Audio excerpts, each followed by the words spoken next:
What if I told you that one pirate, a man the British Navy had written off as just another outlaw, actually defeated two of their warships in open combat? A pirate who turned the world's most powerful navy into a humiliated, retreating force. This isn't fiction. It happened, and it's one of the most shocking naval upsets in history. Before we dive into the secret tactics that let pirates outthink empires, make sure you're subscribed. Every week, we uncover the forgotten stories history tried to bury. Stories of rebellion, strategy, and the kind of cunning that reshaped the world's balance of power. Now let's set sail, because this is the story of the pirates who outsmarted the British Navy. Number 1. The empire that thought it couldn't lose. By the late 1600s, the British Navy ruled the seas. They had fleets circling the globe, enforcing trade, crushing rivals, and securing fortunes for the crown. To the Admiralty, pirates were just pests, undisciplined, underarmed, and destined to be crushed. But there was a flaw the empire didn't see. While the Royal Navy relied on rules, orders, and perfect conditions, pirates thrived on chaos. They knew every reef, every current, every island where the Navy couldn't maneuver. And when the winds of opportunity blew, pirates used speed, terrain, and deception, tools the Navy wasn't trained to fight. Among them was a man whose story defied logic, Captain Joseph Bannister. Number 2. The gentleman who chose the black flag Bannister wasn't born a pirate. He was a respectable English merchant captain, well-paid and well-connected. But sometime around 1684, he vanished from the civilized world and re-emerged as the captain of a heavily armed pirate ship called the Golden Fleece. Why he turned to piracy is still debated. Some say greed, others claim betrayal, that corrupt governors seized his cargo and left him penniless. Whatever the truth, Bannister decided that if the system was rigged against him, he'd burn the rulebook. He gathered a crew, armed his ship with over 30 cannons, and began raiding Spanish and British trade routes around the Caribbean. Soon, the name Bannister carried the same weight as revenge. But he made one fatal mistake. He humiliated the wrong empire. Number 3. The trap in Samana Bay. In 1686, the British finally caught his trail. Two Royal Navy frigates, HMS Falcon and HMS Drake, were set to bring him down. Between them, they carried over 50 guns and more than 200 men. Bannister's ship had been damaged. He was cornered in Samana Bay, a crescent of jungle-lined coastline in what's now the Dominican Republic. On paper, he was finished. But Bannister didn't plan to run. Instead, he devised one of the boldest strategies in pirate history. He ordered his men to strip the Golden Fleece, move every cannon, every musket, every barrel of powder onto land. Then, he transformed the shoreline itself into a fortress. He placed his guns on cliffs overlooking the bay, giving his men a clear line of fire, while the Navy's ships were forced to approach through narrow, shallow waters. It was a move no admiral expected, because no pirate had ever done it before. Number 4. The two-day battle that humiliated the empire. When the British warships entered the bay, they expected an easy kill. What they found instead was a wall of smoke and thunder. The cliffs erupted with cannon fire.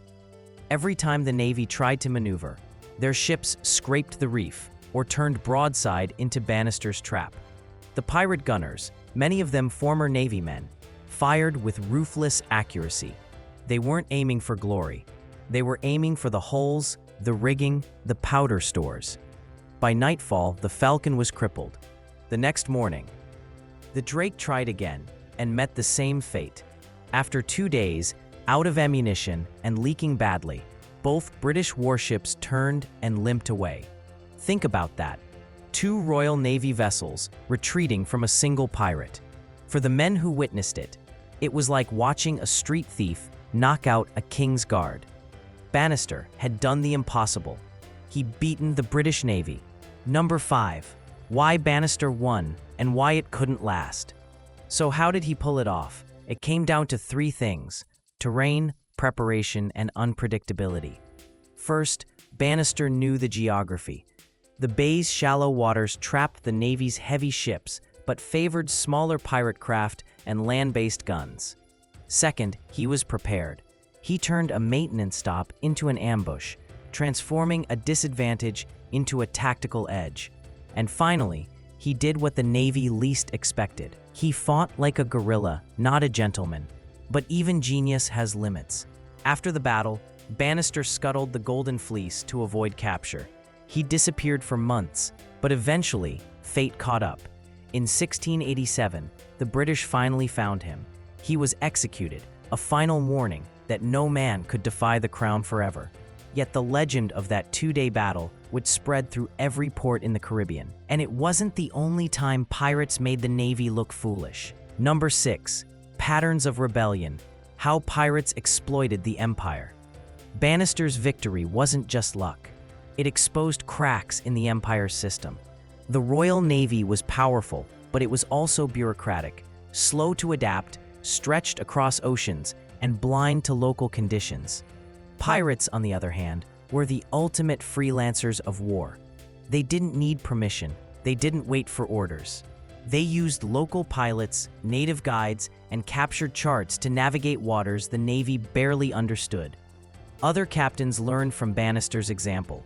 Bartholomew Roberts, who raided over 400 ships and slipped through Navy traps by switching flags mid-battle.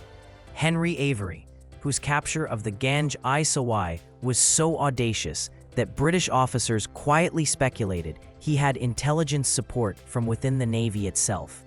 Carl's Vane, who escaped pursuit by sailing directly into a hurricane, betting that chaos would protect him better than discipline ever could. Each one shared the same advantage: unpredictability. The Empire could build ships faster than any nation, but it couldn't predict madness, and that's what made pirates so dangerous. Number 7. The hidden game. Were some pirates working with the Empire? Here's where things get interesting. Some historians believe certain pirates weren't enemies of Britain at all. They were tools. When the Crown wanted plausible deniability for espionage, sabotage, or disruption of rival trade, it was convenient to have outlaws do the dirty work. Documents hint that Henry Avery, after his disappearance, may have been quietly recruited for information-gathering missions. Even Bannister, before his downfall, had been a respected merchant tied to Jamaica's governor. It's possible, even likely, that some pirates operated in the gray zone between criminal and covert agent. And when their usefulness ended, the Empire simply erased them from the record. That would explain why so many pirate victories, like Bannister's at Samana Bay, were downplayed, denied, or forgotten. Number 8. The legacy of outsmarting the Navy.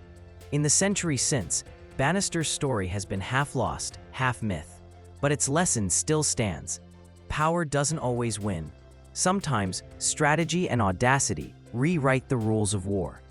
Treasure hunters have searched for the Golden Fleece's remains for decades. In 2004, marine archaeologists discovered a wreck off Samana Bay that may finally confirm the story. Cannons matching 17th century English design lie buried under coral, silent proof of the day a pirate humiliated an empire. And whether you see Bannister as a rebel, a criminal, or a folk hero, one truth is undeniable. He forced the British Navy, the most feared power on earth, to turn tail and run. So what does this all tell us? That history isn't just about power, it's about perception. The British Navy had guns, ships, and money. But Bannister had imagination. He used terrain, speed, and the arrogance of empire against itself. And for 2 unforgettable days, he won. It's a reminder that even the strongest systems have weak points, and that the smallest act of defiance can echo across centuries. If you enjoyed uncovering this forgotten piece of pirate history, drop a like, hit subscribe, and ring the bell. Because next time, we're diving into the pirate who vanished with the largest treasure haul in history and might have escaped justice forever. Until then, keep your compass true, your sails ready, and remember, the smartest pirates didn't just fight the empire, they outsmarted it.